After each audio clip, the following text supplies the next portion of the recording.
Nós estávamos assim. Mas Cristo Jesus nos alcança e agora Ele coloca esperança no nosso coração. Uma identidade. Nós somos filhos de Deus. Discípulos de Jesus. Deus mesmo vai ter que frustrar a mim e a você. Porque Deus não quer que nós vivamos com expectativas. Ele quer que nós tenhamos esperança no coração. Porque a esperança tem nome. O Senhor Jesus é nossa esperança.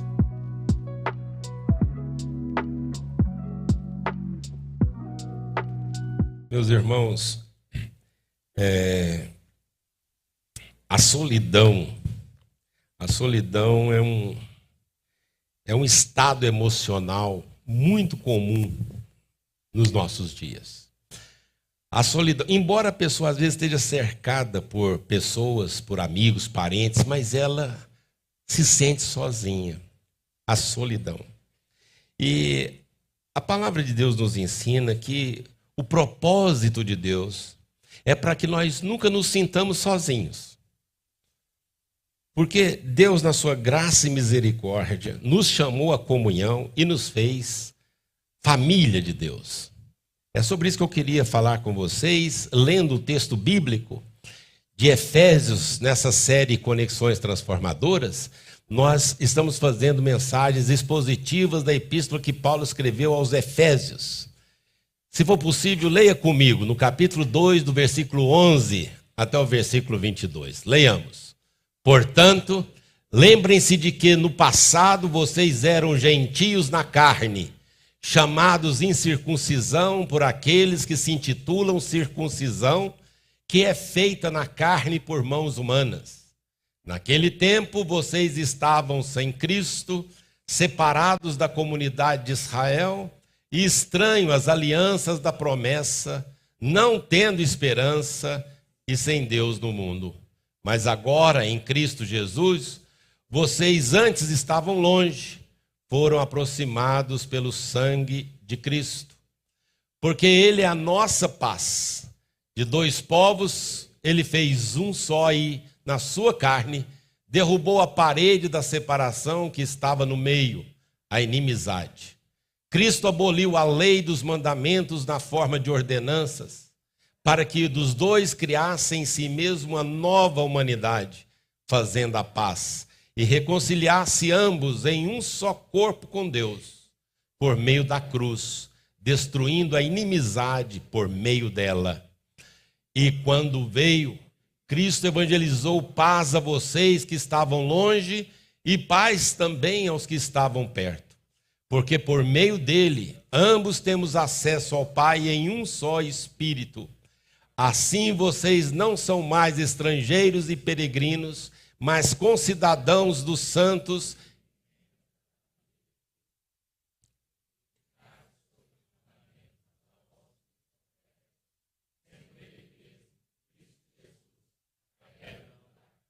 Nele todo o edifício bem ajustado cresce para ser um santuário dedicado ao Senhor. Nele também vocês estão sendo edificados junto com os outros para serem morada de Deus no Espírito. Vamos orar mais uma vez, vamos pedir a ajuda de Deus para que consigamos entender bem a palavra do Senhor. Senhor Deus e Pai, nós te louvamos por tudo que já aconteceu aqui, os louvores que entoamos, te louvamos pela oportunidade de comunhão que temos uns com os outros, te louvamos, ó Deus, pela presença doce e poderosa do Teu Espírito Santo na nossa vida. E agora nós pedimos que o Senhor nos dê iluminação, para que consigamos entender bem a sua palavra, mas não apenas entendê-la, que da mente ela caia para o coração e produza frutos que glorifiquem o teu nome, Senhor. Deus, ilumine os olhos dos nossos corações, para que consigamos entender bem a sua palavra e que isso faça diferença na nossa vida. Mais uma vez, peço que o Senhor abençoe cada família representada aqui. No nome santo e poderoso de Jesus Cristo. Amém. Meus irmãos, quem lê a palavra de Deus, Velho e Novo Testamento, sabe que Deus escolheu uma nação um povo nômade, um povo sem identidade firmada, e resolveu fazer desse povo a sua nação. Deus chamou Abraão e fez para ele uma promessa: eu vou fazer de você uma grande nação. Então Deus teve o plano de escolher um povo, para que esse povo pudesse ser a voz dele, a boca dele em todo o mundo, para que a partir desse povo todas as famílias da terra fossem abençoadas. Mas eles não entenderam assim. A nação de Israel, lá no Velho Testamento, ela começa a pensar que ela era dona de Deus. E ela, então, podia ela dominar todas as coisas. Se transformava em idólatras, Deus trazia correção, levantava os profetas, livrava das outras nações, e Deus foi cuidando com um propósito, de que o nome dele fosse glorificado através desta nação. Nós sabemos que aquela nação, hoje, uma nação como outra qualquer, mas a Bíblia Sagrada pega o nome Israel e agora usa como um símbolo de o povo de Deus. Isso é muito comum nas Escrituras Sagradas. Nomes deixaram de ser substantivos e passaram a ser adjetivos. Por exemplo, Jezabel. Jezabel foi uma mulher má, uma rainha má. Jezabel. O nome dela aparece no Apocalipse, mas agora já não é mais aquela pessoa, mas é um estilo de vida. Então, Jezabel, então agora, quando a gente fala Jezabel, aí quem tem que ler, foi uma pessoa que já existiu, mas que o nome dela passou a ser um adjetivo e pejorativo. Se você chamar alguém de Jezabel, isso não vai dar ruim. O faraó nós sabemos quem foi o faraó. Mas no Novo Testamento, e agora, o faraó, ele simboliza um opressor. Quando a gente quer falar do inimigo das nossas almas, a gente fala do faraó que oprime. Então, isso acontece nas Escrituras Sagradas. No Novo Testamento, agora já não tem mais nem gentios e nem judeus, espiritualmente falando. Em Cristo, todos nós somos um. Então, em Cristo, por causa da cruz de Cristo, o Senhor nos dá unidade. Então, Israel, a nação está lá até hoje. Mas, os outros são gentios. Não tem mais isso. A Bíblia Sagrada diz que em Cristo Jesus, agora nós somos um povo só. O que Deus fez conosco, irmãos, e o plano de Deus se cumpre na pessoa de Jesus Cristo. Efésios, nesse capítulo 2, do 11 até o 22, mostra que Deus transforma pessoas isoladas em família de Deus, em membros da sua família. É isso que eu quero mostrar para os irmãos. A epístola que Paulo escreveu aos Efésios é o evangelho da igreja. Essa carta aos Efésios, ela sintetiza o assunto e define o que é igreja. Você quer saber o que é igreja, o plano de Deus? Efésios é a carta no Novo Testamento que você tem que ler com certeza. Então vamos aprender, à luz da palavra de Deus, sobre conexões transformadoras e mostrar essa conexão agora de esperança.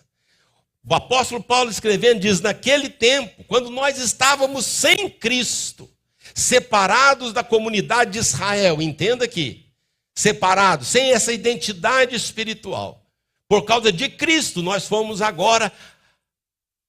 temos uma cidadania. A esperança nossa agora em Cristo Jesus. De estranhos, agora nós somos aproximados de Deus. É maravilhoso, irmãos, a gente saber que Deus fez isso conosco em Cristo Jesus. Uma pessoa que ainda não foi alcançada com a palavra de Deus, ainda não foi convertida ao Senhor Jesus, ele está assim, sem esperança, talvez cheio de expectativa, mas sem esperança. Porque a esperança tem nome. O Senhor Jesus é nossa esperança. O problema é que muitas vezes nós confundimos a esperança com expectativas.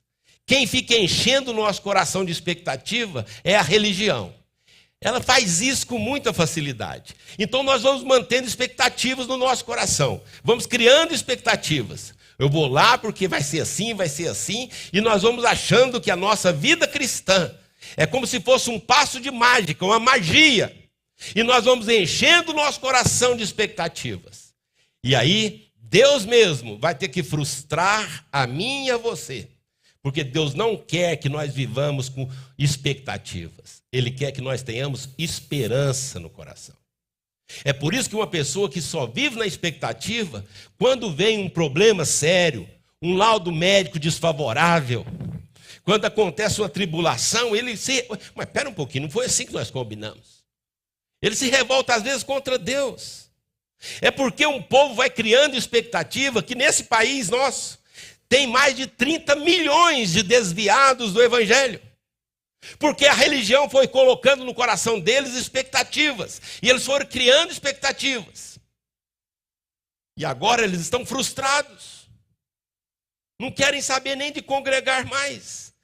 Se os 30 milhões de desviados, chamados assim no Brasil, que foram criados numa comunidade de fé, mas que agora não querem saber disso mais, se juntar com aqueles que também fizeram parte de uma comunidade de fé e que desencantaram com a religião, chamados desigrejados, nós chegamos talvez a 50% desse país. Meus amados, a palavra de Deus nos ensina, Deus não nos chamou para criarmos expectativas. Se você veio cheio de expectativa, achando que algo mágico iria acontecer, provavelmente você vai ser frustrado.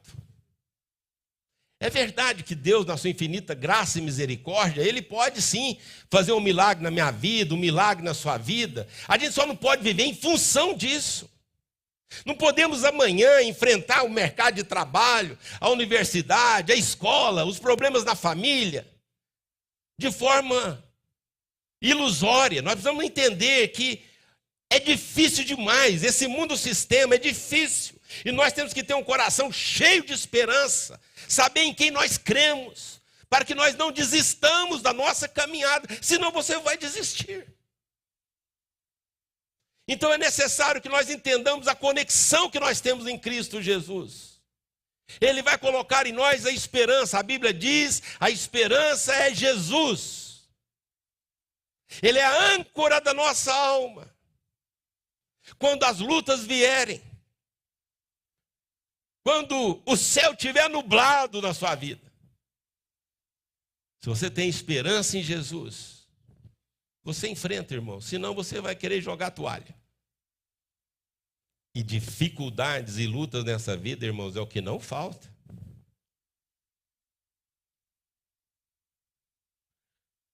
Há uma adversativa maravilhosa na palavra de Deus. O apóstolo Paulo vai dizer, mas, veja, antes, gentios, sem cidadania de Israel, entre aspas, porque você vai entender que há um novo significado na Bíblia sobre esses termos, sem alianças, sem Cristo, sem esperança, sem Deus.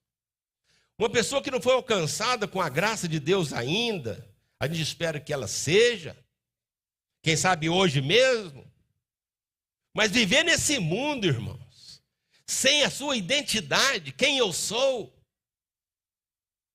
viver nesse mundo, enfrentando as lutas e as adversidades, sem esperança, sem Deus, na força do braço. Como você vai enfrentar isso na força do braço?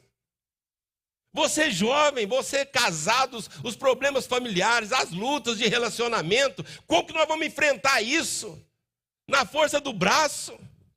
Nós precisamos, irmãos, nós precisamos estar conectados com Deus e Deus, na sua graça e misericórdia, nos ajudar nessa caminhada.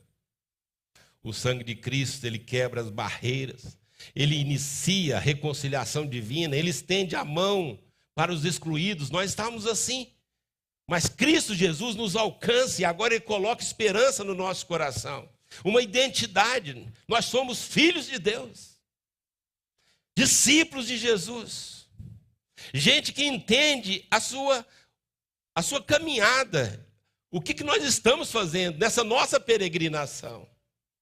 Isso vai fazer diferença no seu relacionamento conjugal, vai fazer diferença na sua vida profissional.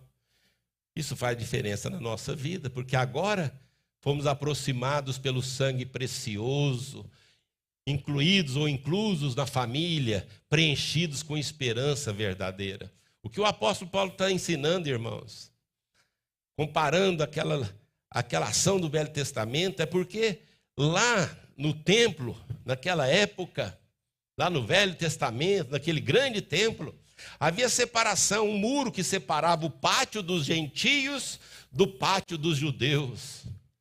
Havia uma separação. Mas agora, em Cristo Jesus, não tem mais separação. Você não precisa de ninguém para entrar na presença de Deus. Você não precisa do apóstolo, não precisa do reverendo, não precisa do pastor. Você não precisa de ninguém. Você pode entrar na presença de Deus quando você quiser. Porque com a morte de Jesus Cristo, diz a palavra, ele abriu um novo e vivo caminho.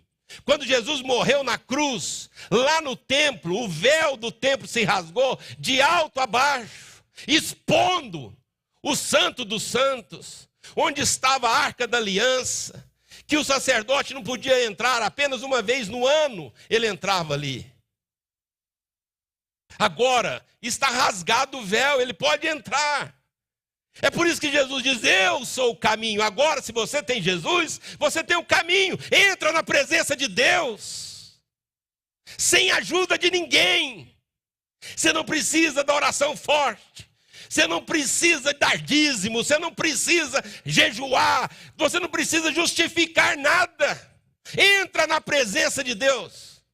Porque não vai ser pelo seu fazer que Deus vai ouvir você, mas vai ser por causa do sangue de Jesus Cristo.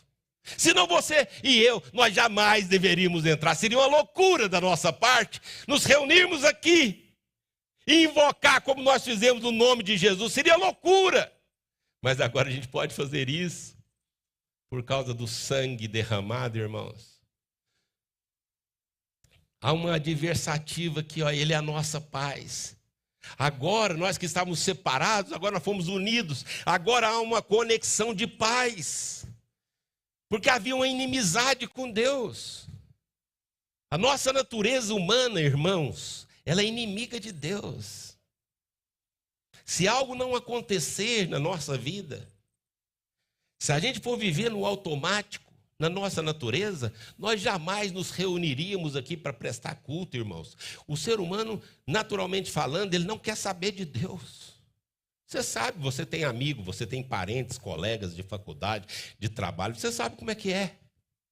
Fala para eles onde você estava no final da tarde e no início da noite de domingo. Diga que você veio adorar a Deus.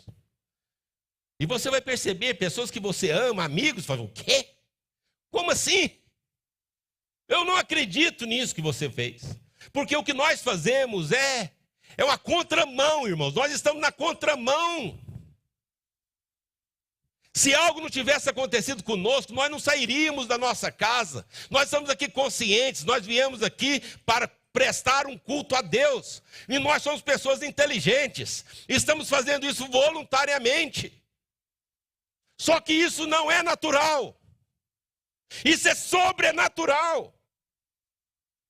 Nós só vamos a Deus por causa de Cristo Jesus, alguma coisa que aconteceu em nós.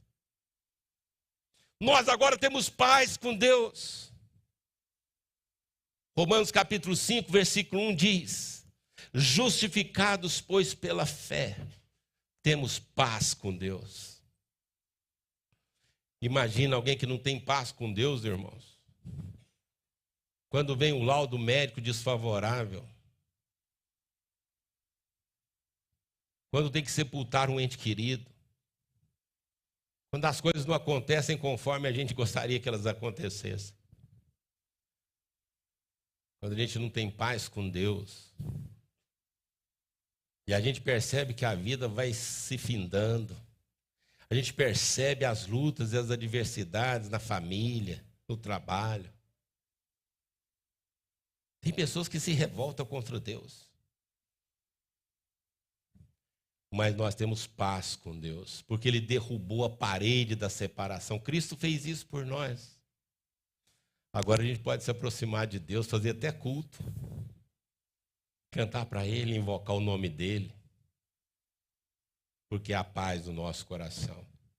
A paz com Deus e a paz de Deus que está conosco por causa de Cristo. Não porque nós fizemos alguma coisa para merecer isso, porque de fato não fizemos. Mas Deus nos amou e nos ama de tal forma que agora em Cristo Jesus nós temos uma conexão de paz. O versículo diz: mas agora, em Cristo, vós que antes estáveis longe, fostes aproximados pelo sangue de Cristo. Isso indica, irmãos, que a distância não foi reduzida por mérito próprio, mas foi a imediação de Jesus Cristo, nosso Senhor e Salvador. Foi com sangue. Foi com sangue. O reformador João Calvino comentou esse texto, dizendo: Paulo afirma que Cristo é a nossa paz. A paz não é meramente externa, mas está fundada na expiação pelo sangue de Cristo. A parede de separação consiste na lei cerimonial que Cristo aboliu ao cumprir toda a lei em si mesmo e estabelecer um novo caminho para a comunhão com Deus. O Senhor Jesus aboliu toda aquela cerimônia, toda a lei. Por quê? Porque se cumpriu nele. A Bíblia diz assim: porque o fim da lei é Cristo Jesus para a justiça de todo aquele que crê. Ele cumpriu por nós. Então antes, pegava-se um cordeiro de 1 ano, o primogênito que abriu a madre. Então um sacerdote vinha, pegava aquele animalzinho, verificava se ele não era manco, se está tudo perfeitinho com ele, confirmava: ó, ele é o primogênito? É o primogênito. Então o sacerdote pegava, depois de se purificar, vinha, colocava em cima da mesa da propiciação e imolava aquele animalzinho. Pegava o sangue daquele animal e aspergia sobre o altar. E aí ele declarava: agora pode ir embora, os seus pecados estão perdoados. Por isso que Jesus morreu na cruz. Por isso que nós não precisamos fazer isso mais. Porque de uma vez por todas o cordeiro foi morto. João Batista, quando viu Jesus, Evangelho de João, capítulo 1, versículo 29, ele diz: eis o Cordeiro de Deus, que tira o pecado do mundo. Ele morreu, irmãos, o seu sangue foi vertido, e agora nós temos perdão dos nossos pecados. Se confessarmos os nossos pecados, Ele é fiel e justo para nos perdoar os pecados e purificar de toda injustiça. Se dissermos que não temos pecado, nós mentimos e fazemos-lo mentiroso. Porque todos pecaram, todos nós. E agora nós só podemos ter acesso à presença de Deus, porque tudo isso se cumpriu em Cristo Jesus. Você entende por que a nossa pregação não pode ser a nossa religião? Você entende que tem que ser Cristo. A mensagem tem que ser cristocêntrica. Porque senão nós vamos encher o nosso coração de expectativa e vamos ficar frustrados. Mas se nós tivermos a esperança no Cristo vivo, essa esperança jamais vai desvanecer. Porque essa esperança vive e ela é eterna. Jesus é o nome da nossa esperança. Então nós não podemos colocar a nossa esperança em nenhum outro, só no Senhor Jesus. A parede de separação, a inimizade, preconceito, culturas em conflito, corações distantes. Essa era a divisão. Cristo, a nossa paz, derruba os muros, reconcilia inimigos, vence preconceito, une o improvável. Só Ele faz isso. Olha o que Ele fez conosco. Gente de diferentes classes sociais. Pessoas cultas, pessoas não cultas. Eu tive a honra de pastorear um dos homens mais brilhantes desse país. E o doutor Alwiker Kerr. E quando eu fui pastor dele, da família dele, ele e a esposa, eu me lembro quando, e ele um cientista renomado, e do lado dele sentava-se sempre um lavador de carro naquela época, um diácono da igreja. E todas as vezes que eu me posicionava, que eu olhava e via o doutor Alwiker Kerr, e aquele irmão lavador de carro, eu pensava, não tem nada igual à igreja. Em Cristo Jesus, irmãos, nós somos um. Somos um. Aquele que teve a oportunidade de fazer o seu pós-doutorado com o irmão e a irmã analfabeta. Em Cristo nós somos um. Aquele que tem mais posses daquele que está desempregado. O jovem, saudável, forte, bonito. E o idoso, com seus joelhos trôpegos. Nós somos um em Cristo Jesus. É isso que Ele faz conosco. Por isso que não há entre nós, e não pode haver entre nós nenhum tipo de arrogância, irmãos. Como é que? Porque ninguém é melhor do que ninguém. Não pode ter arrogância, porque não coaduna com aquele que é discípulo de Jesus e tem consciência de tudo que ele é, de tudo que ele faz. É fruto da graça de Deus. É por isso que nós estamos aqui. Por causa do grande amor de Deus. E agora uma nova humanidade. Não tem mais judeu, não tem mais gentio, não tem mais homem, não tem mulher. Todos nós somos um em Cristo Jesus. Não há mais separação entre nós.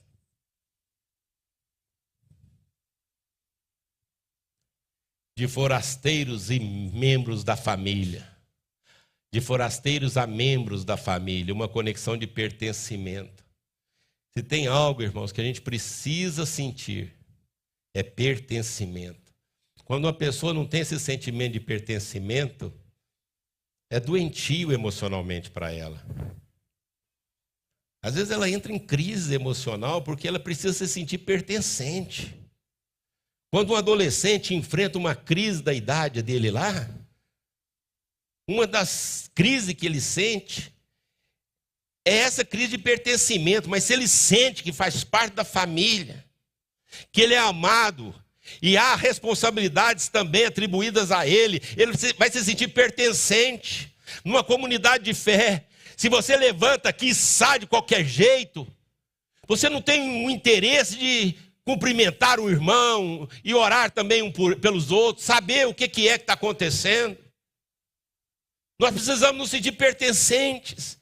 Todo o esforço da liderança da igreja para que você se sinta da comunidade de fé.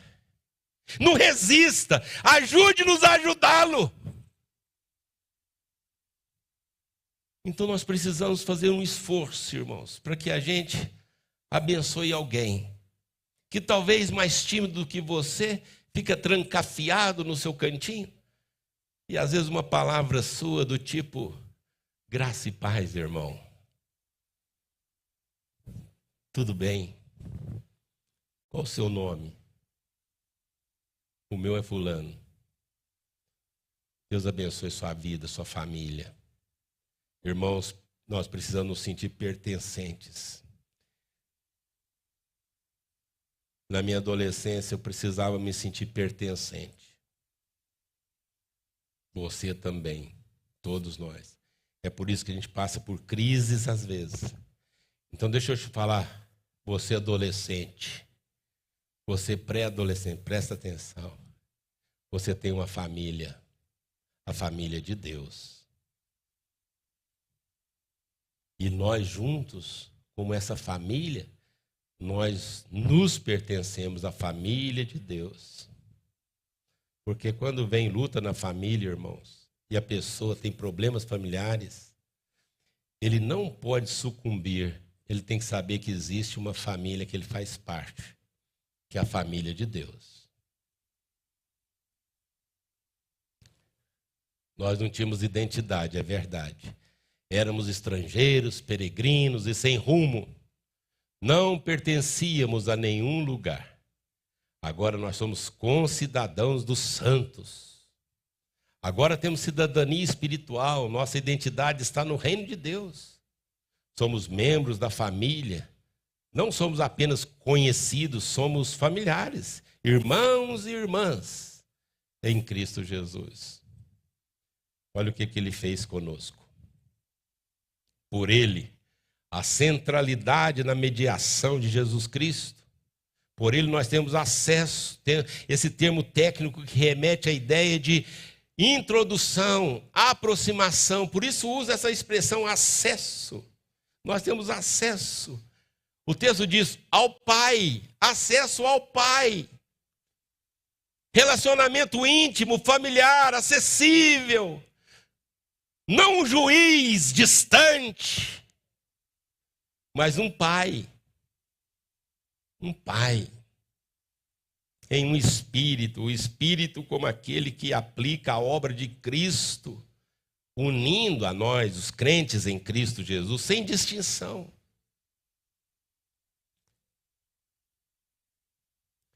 Já não sois sem cidadania, somos concidadãos dos santos. O contraste é forte, de forasteiros e cidadãos a cidadãos com todos os direitos espirituais. Imagina isso. Nós agora somos filhos de Deus. Nosso irmão mais velho chama-se Jesus Cristo. Nós somos membros de uma família. Somos membros de uma família real. Nós que estávamos sem esperança. Foi essa parábola que Jesus contou quando ele disse que certa vez um homem deu um grande banquete. Um grande banquete. E chamou as pessoas e eles não quiseram. Não podemos. Um falou assim, eu casei, não posso ir. O outro diz, eu comprei uma junta de bois, tem que experimentá-la. E cada um começou a dar uma desculpa. Na parábola é exatamente isso que Jesus quis ensinar. Ele veio para os seus, mas os seus não o receberam. Mas a todos quanto receberam, deu-lhes o poder de serem feitos filhos de Deus. A saber, aos que creem no seu nome. Veio para os seus, mas os seus não o receberam. A porta se abre para aqueles que não faziam parte. A graça de Deus agora nos alcança. E sabe onde estava a graça de Deus? O dono daquela grande ceia, daquela grande fazenda, disse para os seus funcionários, saiam pelas ruas e tragam as pessoas para participarem, porque está tudo pronto. A comida está pronta. Traga-os, faça-os assentar à mesa, para que ceiem comigo. Aí eles saíram e foram pegando as pessoas, venham, mas eu posso ir? Pode, venha. Mas eu não mereço, é verdade, mas venha. Ele mandou te chamar, venha. E a palavra de Deus, na parábola que Jesus conta, a casa fica cheia, mas o dono da casa vira para os funcionários e diz, ainda há lugar. Então agora obrigue as pessoas a entrarem. Vão pelos becos e tragam os aleijados, os coxos, tragam-os. Eu quero que a minha casa fique cheia. A parábola que Jesus contou para nos ensinar que nós não podíamos entrar, irmãos, mas pela graça e misericórdia, ele disse, vai buscá-los. E agora nós temos a consciência de que foi a graça de Deus, a sua maravilhosa graça. E nós assentamos agora à mesa e podemos cear com o Pai. Família de Deus, termo que fala de relacionamento íntimo, pertencimento, cuidado familiar. Eu quero concluir essa mensagem, irmãos, falando que de desajustados a edificados, uma conexão de crescimento. Olha o que Deus fez conosco. Agora, edificados sobre o fundamento dos apóstolos. E qual que é o fundamento dos apóstolos e profetas? Tanto do Velho quanto do Novo Testamento, o fundamento. E aqui não cabe os apóstolos da modernidade. Não tem espaço para eles aqui. Aqui a palavra de Deus está se referindo a um quadro completo, Velho e Novo Testamento. Os 24 anciãos vistos no Apocalipse, 12 representando o Velho Testamento, 12 representando o Novo Testamento. O fundamento dos apóstolos, o fundamento dos profetas é Cristo Jesus, a pedra principal.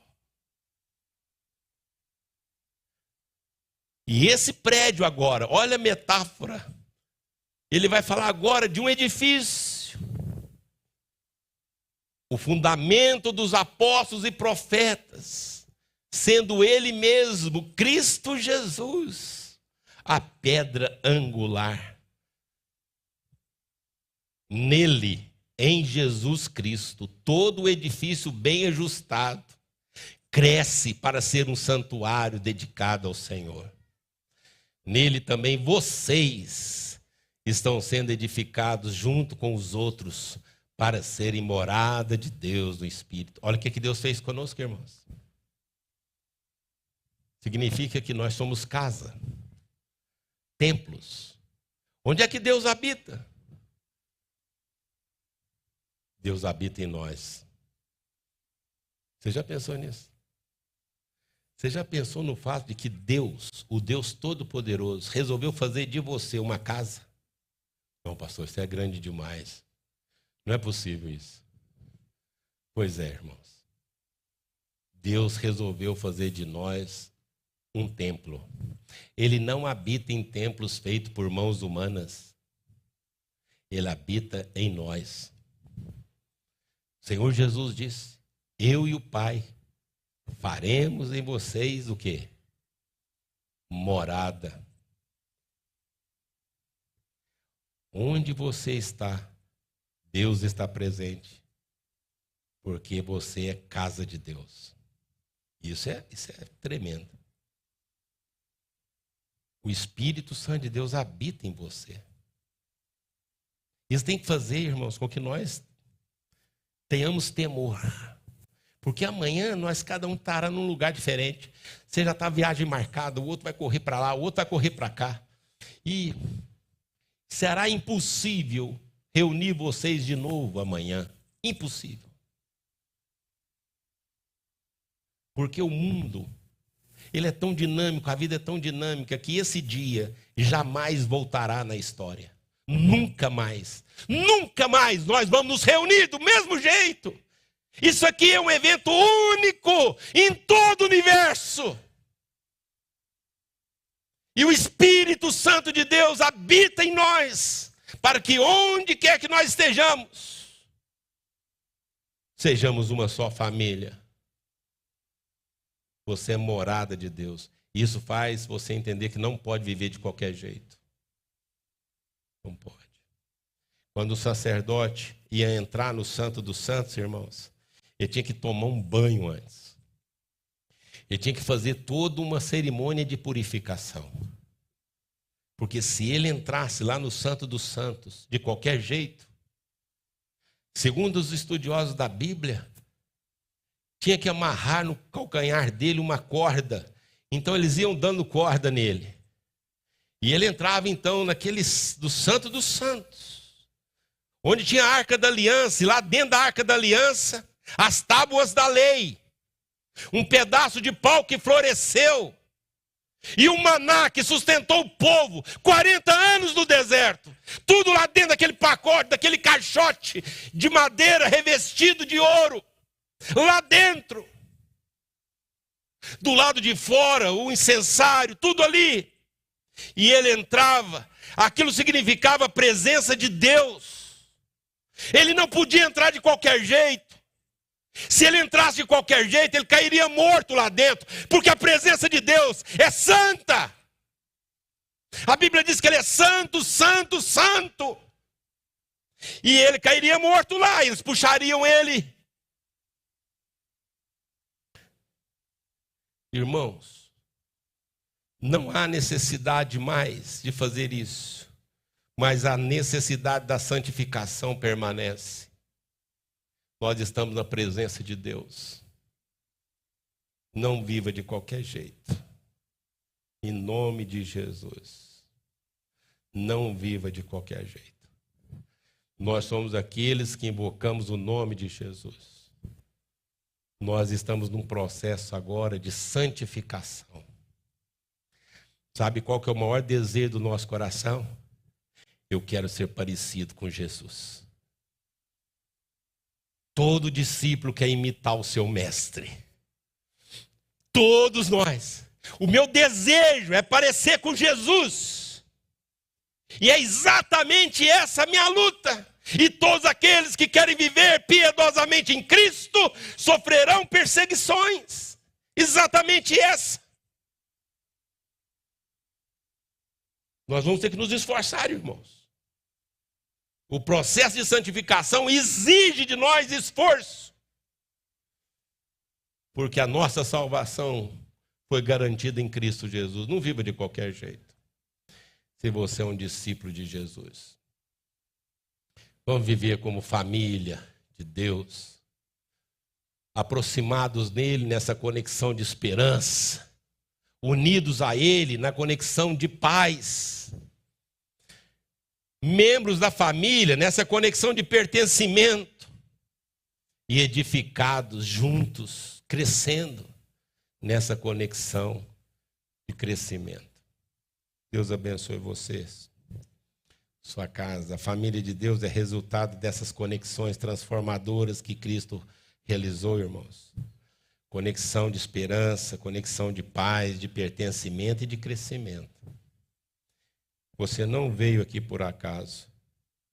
Nós estamos vivendo como membros ativos da família de Deus. Essa é a resposta que a gente precisa dar. É tão ruim quando alguém da família não está conectado, não é verdade? Você que talvez tenha um filho com uma filha, você fala assim, puxa vida, né? Você sente que não está conectado, isso não causa tristeza? Nós devemos orar por essas pessoas. Orar porque em algum momento elas foram desconectadas. Mas Deus, na sua graça e misericórdia, há de trazê-las de volta. Então nós vamos buscá-las, nós vamos falar de Jesus, nós vamos manter no coração dessas pessoas a esperança, nós vamos sofrer por elas, nós vamos clamar por elas. Porque o que vale nessa vida é estar conectado na cruz de Cristo. Nosso coração tem que estar conectado, irmãos. Fique em pé se você puder, vamos orar e encerrar esse culto.